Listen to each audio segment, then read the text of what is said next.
Good morning to everyone. Dear all, today I will discuss on the next topic after discussing evaporation and factor on which evaporation depends on.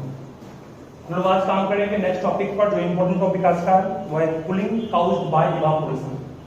सभी topic को पहले बनाओगे।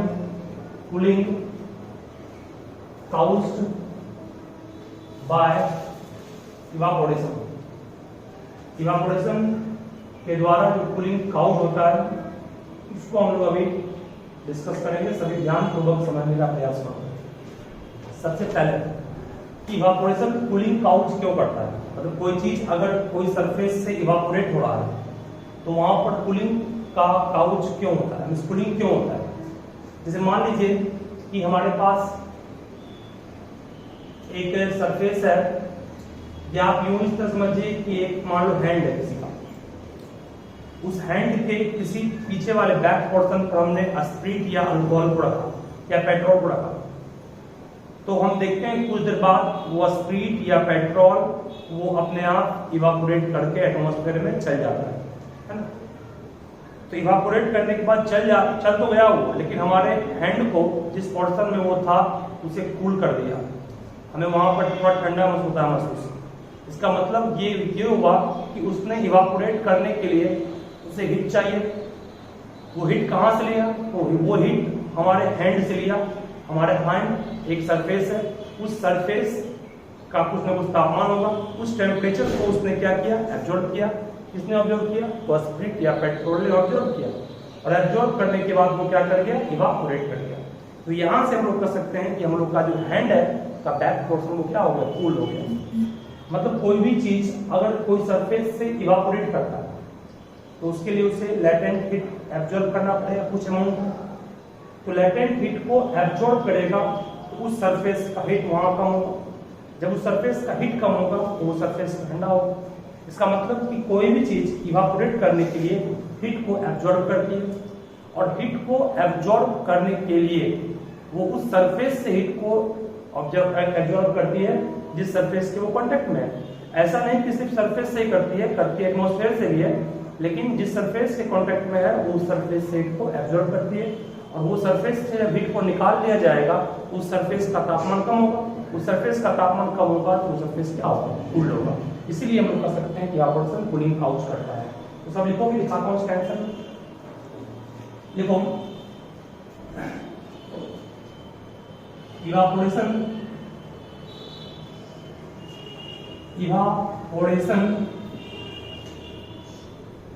causes cooling effect, because evaporation causes cooling effect because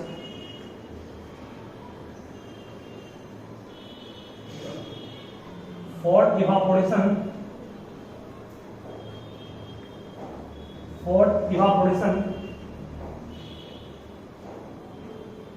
of a substance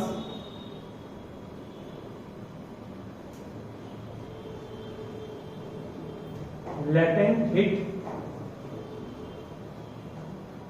must be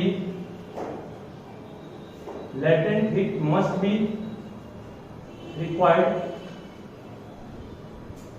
and this latent heat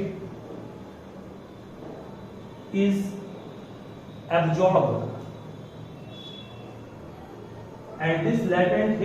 absorbed, from the surface in contact.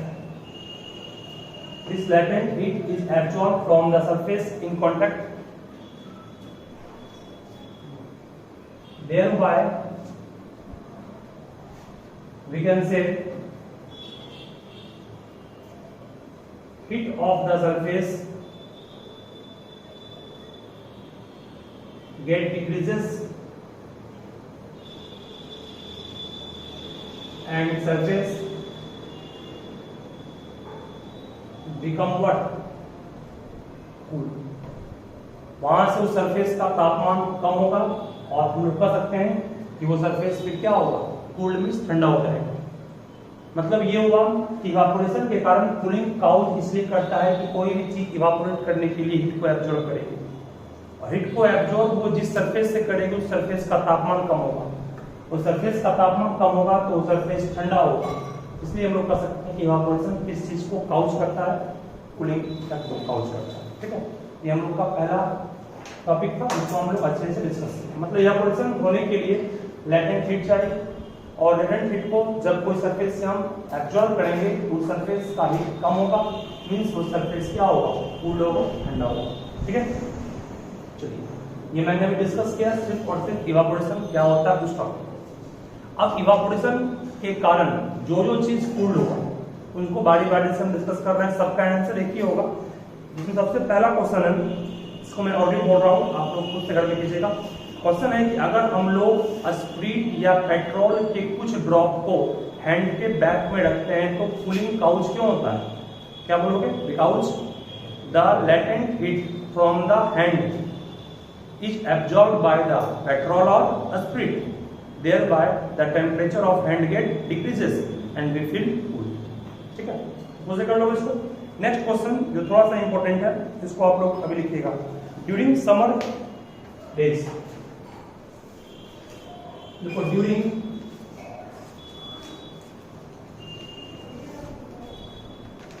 Summer days water is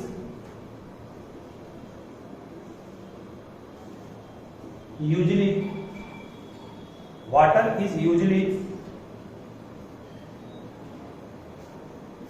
kept in earthen pot। earthen pot मतलब क्या होता है? मिट्टी का बर्तन को earthen pot कहते हैं, या मटका बोलते हैं, या इसी को मटका भी कहते हैं, earthen pot। तो keep it cool। एक्सप्लेन, हमें इसे एक्सप्लेन करना कैसे? मिस गर्मी के समय वाटर को हम लोग अर्थन पोट मिट्टी के बर्तन में रखते हैं ताकि वो क्या रहे, ठंडा रहे। ऐसा क्यों रखते हैं, इसको एक्सप्लेन करना। देखो सिंपल समझोगे, समझ जाओगे, दिक्कत नहीं होगा। ये मान लो आपके पास ये मिट्टी का सपोज करो एक बर्तन है, मिट्टी का मान लो एक पॉट, ये मिट्टी का एक बर्तन। मिट्टी के बर्तन में सो मेनी पोर्स होते हैं। पोर्स मतलब क्या होता है? छिद्र होता है, छेद होते हैं, बहुत छोटे छोटे छेद होते हैं फुल सरफेस पर।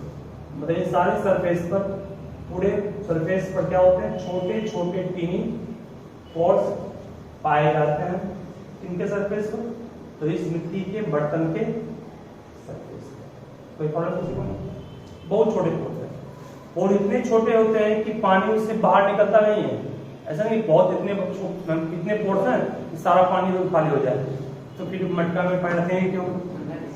हाँ हाँ, तो पोर्स को रखने का कारण सुनो क्या है कि जो मिट्टी के बर्तन में जो डिफरेंट पोर्स, मिट्टी हम जानते होता है पोरस, आप नाम भी सुनोगे, सॉइल इज पोरस।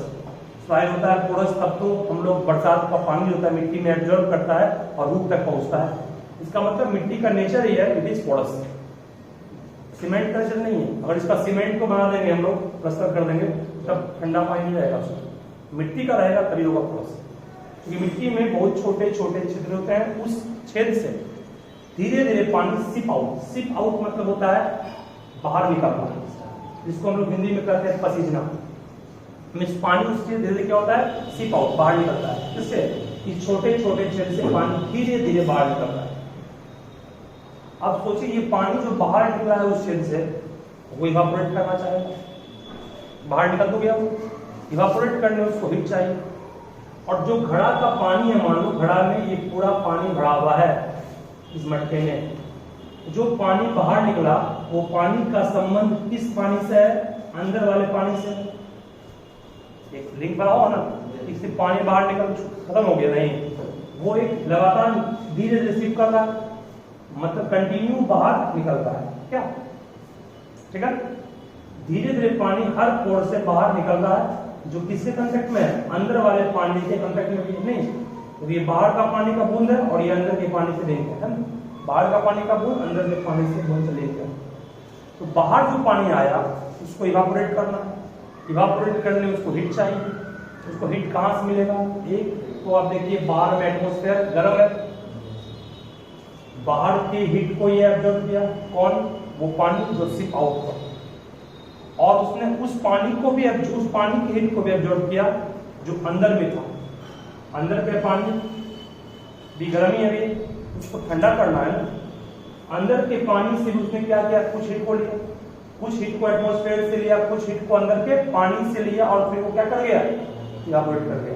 तो अंदर के पानी से वो हीट को लेगा तो अंदर का पानी क्या होगा, अंदर के पानी का हीट कम हो जाएगा, अंदर के पानी हीट कम होगा, अंदर का पानी क्या ठंडा हो जाएगा।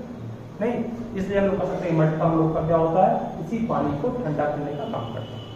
ठीक है, मींस एक मटके में पानी समर डेज में ठंडा क्यों रहता है, क्योंकि मटके में बहुत सारे पोर्स होते हैं और उन पोर्स से पानी सिप करता है, उन पानी को सिप किया उसे इवापोरेट करना है, इवापोरेट करने के लिए उससे लेटेंट हीट चाहिए, और लेटेंट हीट को वो सरफेस से लेगा या एटमॉस्फेयर से लेगा, कुछ हीट वो एटमॉस्फेयर से लिया और रिमेनिंग हीट को वो अंदर के पानी के कांटेक्ट में रहने के कारण लिया, जहां से अंदर के पानी का तापमान कम हुआ और हम लोग के अंदर का पानी क्या हो गया।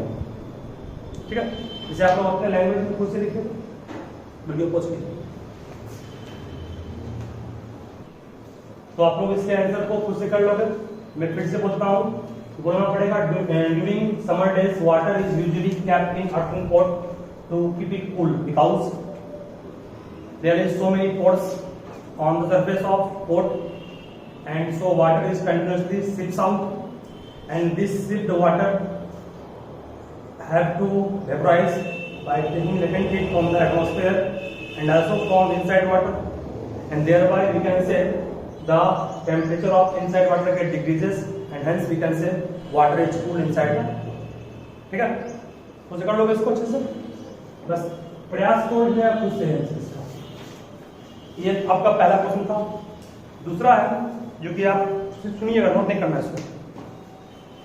हम लोग वाटर को जनरली स्प्रिंकल करते हैं। स्प्रिंकल मींस क्या होता है, छींटते हैं।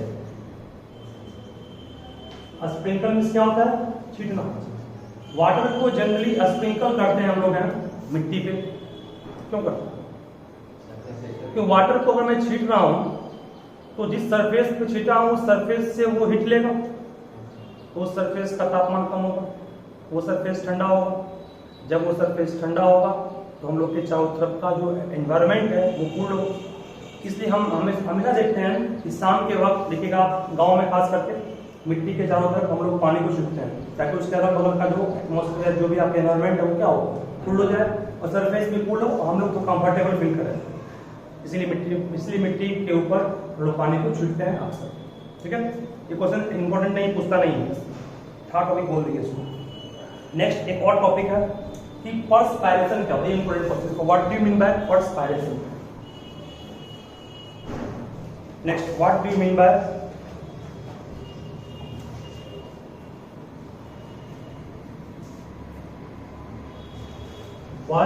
बाय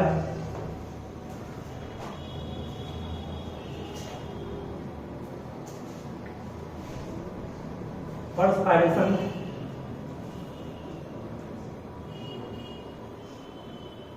या इसी को हम लोग कहते हैं स्वीटिंग। क्या कहते हैं, स्वीटिंग। स्वीटिंग मतलब तो क्या होता है, पसीने का बाहर निकलना।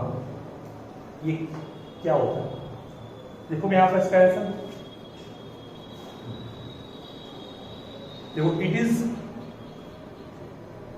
Is our body's method. ये हमारे बडी का तरीका है। क्या हम चाहेंगे जब मन तब निकाल लेंगे पसीना? क्या नहीं, वो बडी चाहेगा तब निकलेगा, है ना। वही हुआ, it is our body's method, it is our body's method to maintain the to maintain the constant temperature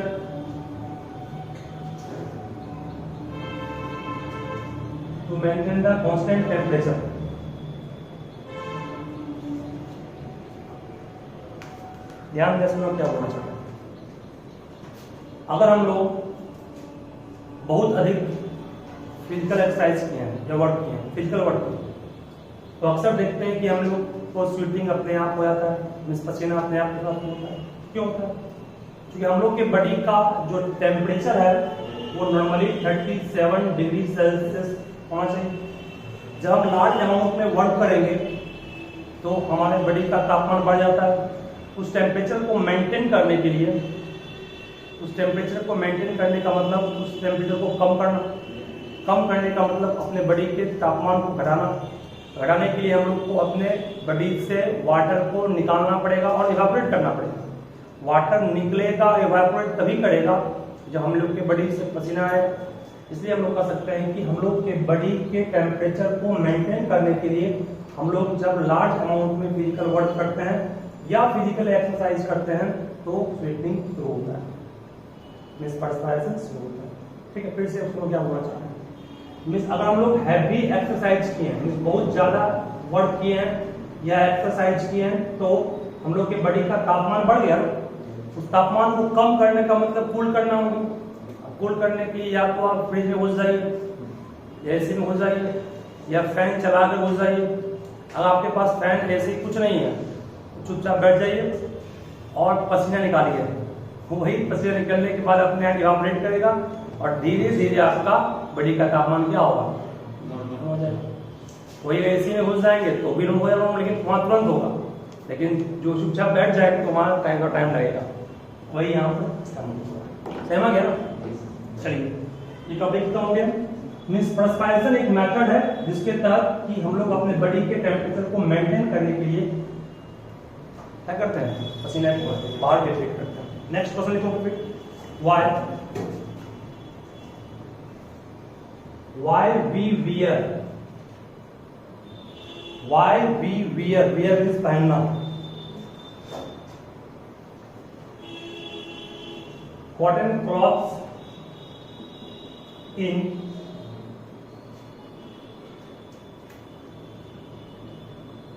hot days, गर्मी के दिनों में कॉटन से बने कपड़े को क्यों पहनते हैं? देखो ये भी काफी आसान है बच्चों, समझने का प्रयास करना आप लोग। कॉटन क्लॉथ जो होता है उसके पास टेंडेंसी होती है वाटर को, मींस पसीने को एब्जॉर्ब करने की, और जो क्लॉथ कॉटन का बना हुआ नहीं होता है वो वाटर को एब्जॉर्ब नहीं करता है। मान लो ये क्लॉथ अगर कॉटन का है, पानी को ये एब्जॉर्ब कर लेगा, और जो क्लॉथ कॉटन का नहीं होगा वो पानी को एब्जॉर्ब नहीं करेगा। उसको ऐसे खड़ा करेंगे तो पानी अपने आप गिरना शुरू हो जाएगा। लेकिन इसमें पानी रहेगा फिर भी गिरेगा नहीं, क्योंकि ये पानी को क्या करेगा, एब्जॉर्ब करेगा। तो कॉटन क्लॉथ की टेंडेंसी होती है वाटर को एब्जॉर्ब करना, मींस स्वीट को एब्जॉर्ब करना। स्वीट नहीं पढ़ना है, स्वेट पढ़ना है। एक होता है स्वीट जो खाते हैं वो, एक स्वेट जो पसीना होता है, SWEAT। लैंग्वेज का अंतर है, एक स्वेट होता है, स्वेट पढ़ते हैं उसको स्वीट पढ़ते हैं। ये मिठाई हो गई काम पसंद लाख अंतर है ना, अंतर लाख समझने का, लेकिन अंतर दोनों में देखा जाए सीधे लेडल का है, ए और ई का। चलिए, तो स्वेट जो होता है उसको एब्जॉर्ब करने की टेंडेंसी होती है किसकी, कॉटन क्लॉथ की। जब एब्जॉर्ब कर लेगा तो इवापोरेट करना पड़ेगा। इवापोरेट करने के लिए वो बाहर के टेम्परेचर से और बॉडी के टेम्परेचर से क्या लेगा, हिट लेगा और वो इवापोरेट कर जाएगा। तो कपड़ा भी सूख गया और जो पसीना था बॉडी का वो भी निकल गया और ठंडा भी बॉडी हो गया, नहीं हो गया। फिर बोला क्या, कॉटन क्लॉथ्स, देखो यहाँ पे लिखा था, देखो cotton cloth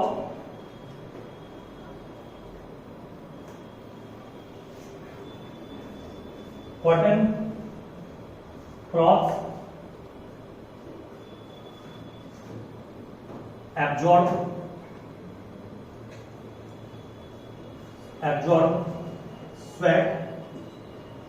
Cotton cloth absorb sweat and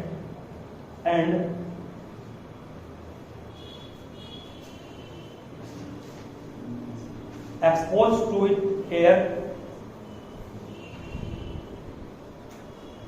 and exposed भी छोड़ना, and exposed to it in air for evaporation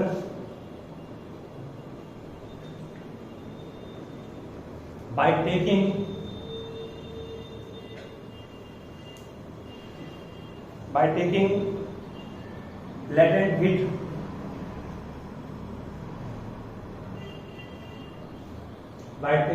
latent, और उस हीट को वो कहां से लेगा? एटमॉस्फेयर से भी ले सकता है और हमारी बॉडी से भी, ठीक है।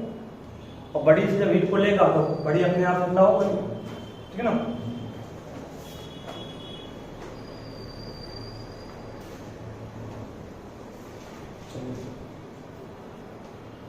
आगे बढ़े। अब तो पूछेगा रेट ऑफ इवापोरेशन स्वेट का। स्वेट मतलब पसीना का रेट ऑफ इवापोरेशन फास्ट आप कर सकते हैं फैन को ऑन करके। चूंकि फैन को ऑन किए तो विंड का स्पीड बढ़ गया, विंड का स्पीड बढ़ने से कल्पनाएं से इवापोरेशन भी बढ़ता है। एक विंड का स्पीड बढ़ा तो इवापोरेशन भी बढ़ गया वैसे भी, और हमारे बॉडी के हीट से भी क्या हो रहा है? इवापोरेशन बढ़ गया। मतलब दोनों मिल करके तो इवापोरेट करना शुरू करेगा तो पसीना फास्ट हो जाएगा। इसीलिए अक्सर हैवी फिजिकल एक्सरसाइज करने के बाद हम लोग फैन के नीचे बैठ जाते हैं। और ज्यादा फास्ट करना है 2 फैन लगा दीजिए, ठीक है। आगे बढ़े। नेक्स्ट लिखोगे आप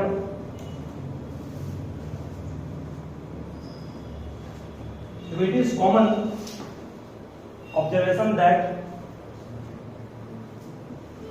it is common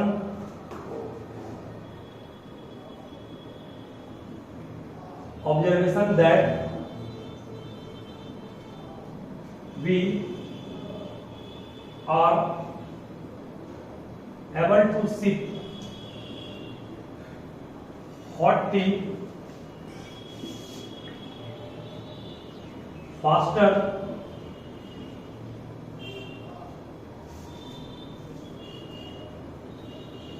from, क्या पढ़ेंगे इसको? SAUCER।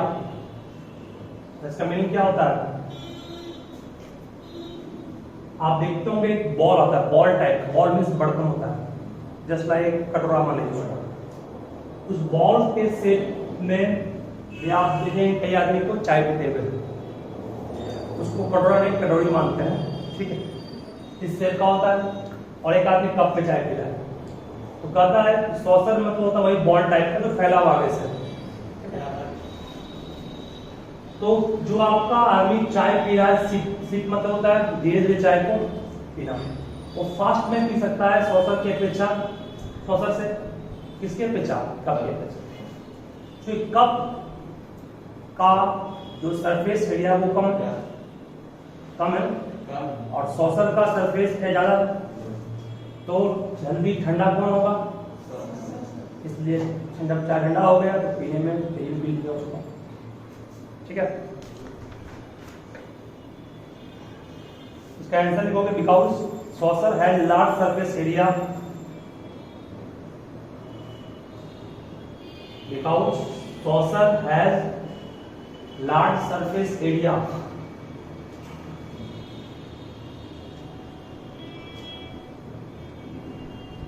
because saucer has large surface area due to which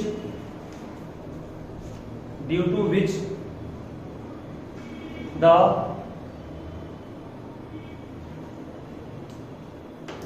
rate of evaporation from saucer due to which the rate of evaporation from saucer is faster, due to which the rate of evaporation from saucer is faster। इसलिए saucer से rate of evaporation क्या होता है? Fast होता है, ठीक है।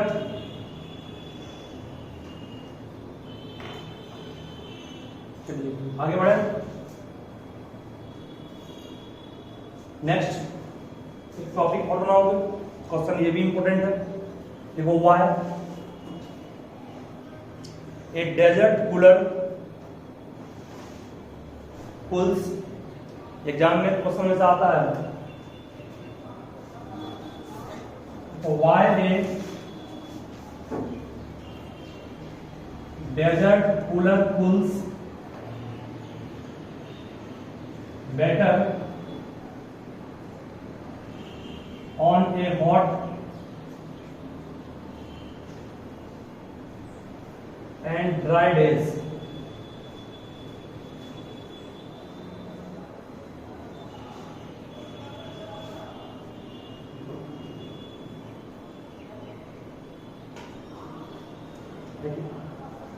कहता है कि एक डेजर्ट कूलर होता है, वो कूल्स करता है, मीन्स ठंडा ज्यादा करता है in hot and dry days.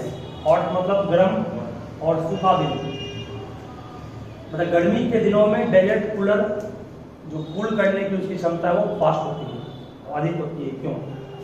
देखिए गर्मी के दिनों में एक एयर आपका सूखा है और गर्मी अधिक है, मीन्स ह्यूमिडिटी कम है। ड्राई एयर का मतलब लेस ह्यूमिड कम होगा, एयर में मॉइस्चर अमाउंट कम होगा। डेजर्ट कूलर सब समझते हो क्या होता है? डेजर्ट कूलर नहीं समझते हो क्या होता है?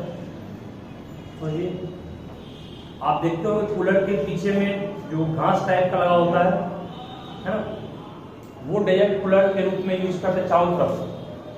तो वाटर को उसने क्या किया, जब फैन चलता है तो वाटर देखोगे उससे क्या कर रहा है, उससे कांटेक्ट में वाटर जा रहा है। वो वाटर जो उसके कांटेक्ट में गया, वो वाटर क्या हो गया, उस पुआल टाइप का लगा हुआ, उस पुआल से क्या इवापोरेट करेगा। जो गर्मी बढ़ी हुई है तो पुआल गर्म होगा, तो वाटर तुरंत इवापोरेट किया, तो चारों तरफ जो आपका कूलर के अंदर है ठंडा हो गया, जिससे कि हम लोग को जो हवा मिलेगा, क्योंकि कूलर हवा कहाँ से निकाल रहा है। मान लो ये हम फैन चला रहे हैं, ये फैन चल रहा है, ठीक है, ये फैन एयर को किस जगह से, मान लो ये फैन अगर है, छोड़ के हम कहाँ जाते हैं, ये फैन अगर है, ये फैन अगर चल रहा है तो एयर को पीछे से लेता है। तो मान लो ये कूलर है, कूलर का माउथ इस तरफ है, हवा इस तरफ आ रहा है, ठीक है, तो ये एयर को यहाँ से निकालेगा, उसके चारों तरफ तो कूल हो गया है। कूल क्यों हो गया? क्योंकि पुआल जो घास था वो एटमॉस्फेयर में अपने हीट को लिबरेट कर दिया, ठंडा हो गया ना। जब चारों तरफ ठंडा हो गया तो उससे हवा भी आगे की ओर ठंडा आएगा ना, इसलिए हम लोग कह सकते हैं कि हवा जो आता है वो क्या होता है, कूल होता है, ठीक है।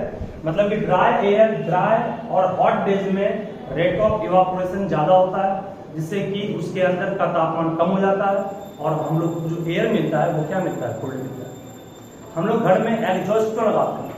मान लो कि अगर किचन में एग्जॉस्ट लगाए हैं तो किचन में जो भी धुआं वगैरह है उसको वो खींच कर बाहर फेंक देता है। इसका मतलब कि अपने पीछे से ना वो एयर खींच रहा है। हम लोग कूलर को लगाए तो कूलर का माउथ इस तरफ से, उसके जितना ये पीछे सब्सटेंस है वो कूल हो चुका है। कूल्ड क्यों हुआ? इवापोरेशन का रेट फास्ट, ठंडा जब हो गया वो, अब जो हवा उससे आएगा वो क्या आएगा, कूल एयर आएगा, ठीक है। इसलिए हम लोग कह सकते हैं ये क्वेश्चन का भी आंसर आप लोग खुद से कीजिएगा। एग्जाम में क्वेश्चन अक्सर पूछते हैं, इसका आंसर लिखा दें क्या? लिखो बिकॉज, इसका answer because the higher temperature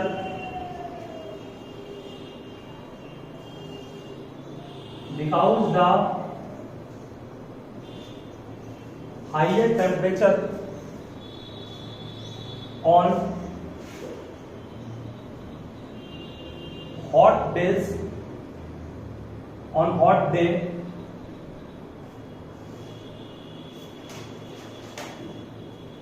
increases the rate of evaporation of water.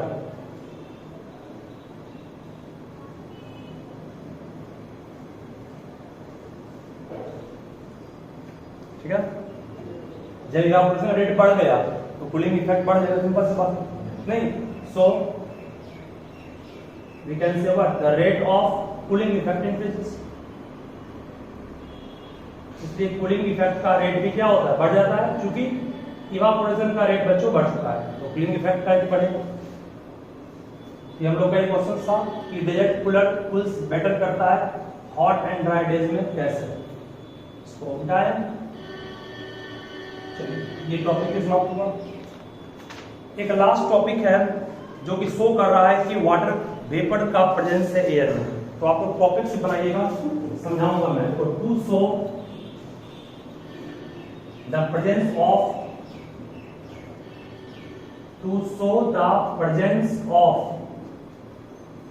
water vapor in air, to show the presence of water vapor in air, means air में वाटर वेपर का presence को हमें show करना है, कैसे होता है। तो वो काफी आसान है, समझने का प्रयास कीजिएगा। चलिए बच्चों मान लो कि ये तुम्हारे पास एक ग्लास है, ये क्या है, एक ग्लास। ग्लास में आपने क्या लिया, ग्लास में आपने लिया crush ice. Crush ice means क्या होता है, चूड़ा हुआ या पीसा हुआ आइस। देखते होंगे आप, जो दुकानदार लस्सी बनाता है वो आइस को क्रश करता है, पीटता है, चूड़ता है ना, वही मान लो ये क्रश आइस ग्लास में। ग्लास मान लीजिए आप कांच का लिए या स्टील का लिए, उससे मतलब नहीं, ग्लास ग्लास है। कुछ देर इसको छोड़ देते हैं तो देखते हैं ग्लास के चारों तरफ या बोतल के चारों तरफ छोटे छोटे पानी के बूंद दिखाई पड़ते हैं। कई बार तो ऐसा होता है कि पानी की धार चलनी शुरू हो जाती है, होता है। ये बहुत देर तक फ्रिज से बहुत ठंडा बोतल निकाल के बाहर रखते हैं, बहुत ठंडा बोतल, ठीक है। तो अब क्या हुआ, पानी का बूंद बाहर क्यों आ गया, क्योंकि इसका अंदर के तापमान तो ठंडे हैं, बाहर में एटमॉस्फेयर है, एटमॉस्फेयर में हवा है, हवा में मॉइस्चर है, मॉइस्चर में वेपर है। वो वेपर किसके कांटेक्ट में आया, ग्लास के कांटेक्ट में आना ही आना है, क्योंकि एयर मूव कर रहा है। जब ग्लास के कांटेक्ट में आया वो वेपर जो एयर में, वो वेपर जो एयर में मॉइस्चर के रूप में, वो वेपर जब से कांटेक्ट में आया तो वेपर ठंडा हो गया। अब वेपर को ठंडा करने की प्रोसेस को कंडेंसेशन कहते हैं, और वो ठंडा हो क्या बनता है, पानी। पानी ना बन के वो पानी का बूंद बन गया, वही पानी है, ठीक है, सेम आ गया। तो इस तरह से हम लोग कर सकते हैं, एक ग्लास के चारों तरफ जो वाटर ड्रॉपलेट दिखाई पड़े वो इंडिकेट कर रहे हैं वाटर वेपर का प्रेजेंस किसमें है, ठीक है। तो इसको खुद से कर लोगे ना, दिखाना पड़ेगा। ये चैप्टर हम लोग का समाप्त हुआ। एक टॉपिक जो आपको हम कहे शुरुआत में लास्ट में पढ़ाएंगे वो था मैटर के 5 स्टेट होते हैं, जिसमें 3 को हम पढ़ाए थे, सॉलिड, लिक्विड, गैस। बाकी 2 था, एक था आपका प्लाज्मा, दूसरा बोस-आइंस्टाइन कंडेंसेट। इस दोनों टॉपिक को हम डिस्कस कल करेंगे। आज आप लोग जितना पढ़ाया हो उसको अच्छे से नोट करोगे, टॉपिक पर फिर आगे बढ़ोगे। Thank you.